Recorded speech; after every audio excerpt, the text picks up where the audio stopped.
তার রুহের মাগফিরাত কামনা করতেছি, সর্বোচ্চ জান্নাতবাসী যেন সে হয়।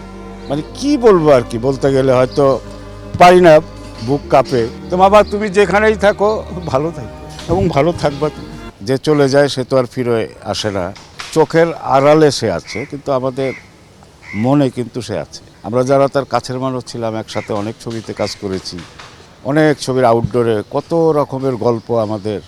আর আমাদের সাথে তার ওই মামা ভাগ্নে সম্পর্ক ছিল, মামা মামা বলেই ডাকতো আর কি, কিন্তু বন্ধুর মতোই ছিল। সকাল থেকে মন চাচ্ছে আরিচা ঘাটে গিয়া ইলিশ মাছের ডিম আর পাতলা ডাল খাবো, গরম ডাল, গরম ভাত, ডিম নিজে ভাইজা খাবো। তো খাওয়া দাওয়ার পর বিল যাই হয়েছে, বিল টিলার ইয়া করেনি, ক্যাশে আইসা কী করলো সে 5,000 টাকা দিল ওই সময়।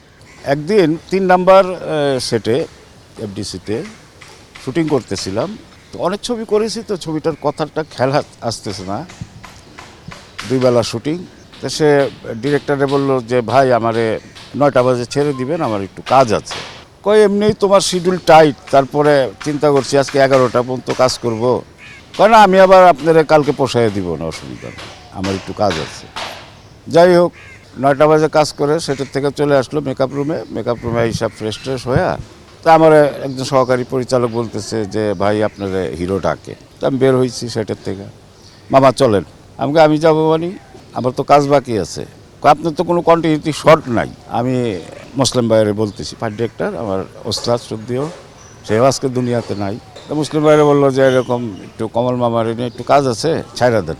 আচ্ছা ঠিক আছে। তা আমার নিয়ে বের হইলো, গাড়িতে বসলাম, গাড়ি টান দিল এফডিসি থেকে।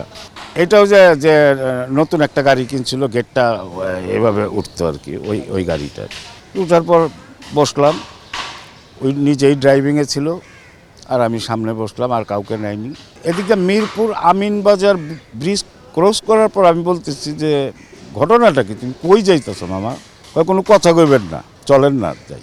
সাভার পার হলাম, আর ওই কিন্তু গাড়ি অনেক মানে রাফ গাড়ি চালাইতো, অনেক এক্সপার্ট ছিল।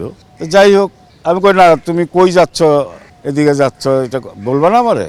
কয় মামা সকাল থেকে মন চাচ্ছে আরিচা ঘাটে গিয়া ইলিশ মাছের ডিম আর পাতলা ডাল খাবো, গরম ডাল, গরম ভাত, ডিম নিজে ভাইজা খাবো। আর কি বলবো আমি। এক সময় আরিচা চলে গেলাম, যাই গাড়ি সাইড করে 2-3টা রেস্টুরেন্টে দেখা একটার ভিতর ঢুকা। তো সবাই তো তারে চেনে, আমারও চেনে। ক্যাশের থেকে মালিক দৌড়ে আসলো, পরে বললো যে ভালো ইলিশ মাছের ডিম, বড় ডিম লাগবে আমার। আছে তো? কয় হ্যাঁ আছে, ফ্রিজে আছে। তো আমি নিজে দেখা নিব।